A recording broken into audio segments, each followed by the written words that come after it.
Right, I'd like to introduce everybody to Sue Palmer. And Sue is the author of Understanding Horse Performance, and she is a chartered physiotherapist. And I'll now hand over to Sue to explain a bit about what's contained in the book.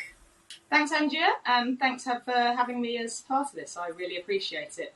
Writing's a huge passion of mine, and I think it's a great way of being able to reach so many different people and horses throughout the world. So yeah, my book, Understanding Horse Performance, Brain, Pain or Training, is about helping people to understand better whether or not their horse is in discomfort, or whether he's not understanding what they're asking of him, or whether he's taking the mickey out of them, basically. So I was really grateful. I've got 27 guest authors in the book, and Richard Davison wrote the foreword. The guest contributors include Monty Roberts, Lucinda Green, Kelly Marks, David Marlin, and I was so grateful when I asked people that they wanted to take part in this. And there's an overriding theme throughout the book from myself and from all of the contributing authors that there's two things. The first one is make sure that you've got a good team around you and your horse. And the second one is, if your horse is misbehaving or underperforming, then first of all, try and figure out whether there's a pain-related issue. So what I've done in the book is I've listed a whole heap of pain-related behaviours, and then I've looked at how you might figure out whether those behaviours are related to brain or pain or training. So brain is what I've talked about as being when the horse is basically taking the mickey out of the owner, and the owner needs to up their skill level in order to overcome the issue. Pain is when obviously there's a pain issue and you need to find the right practitioner to help the horse to resolve that issue. And training is when the horse doesn't understand what's being asked of him, and then to overcome that issue, then the solution is to up the horse's skill level. I've listed 10 exercises that you can do with your horse on the ground to try and figure out whether there might be a pain-related issue. So, for example, one of those is doing baited stretches.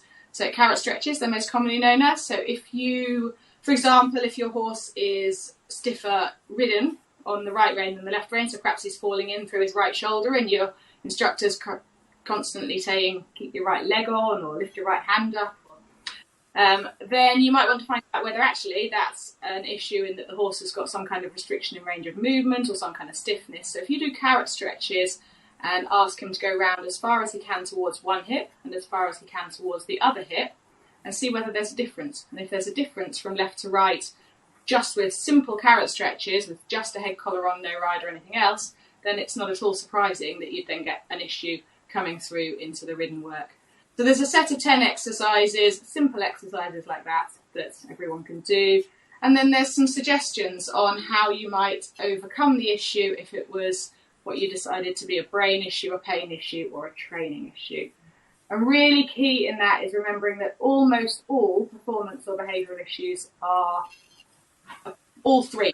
So there's almost always a part of brain, a part of pain, and a part of training. So increasing your skill level, increasing the horse's skill level, and making sure that the horse is comfortable is really important. What I wanted to do in this book was to give a roadmap to figure out where do you start.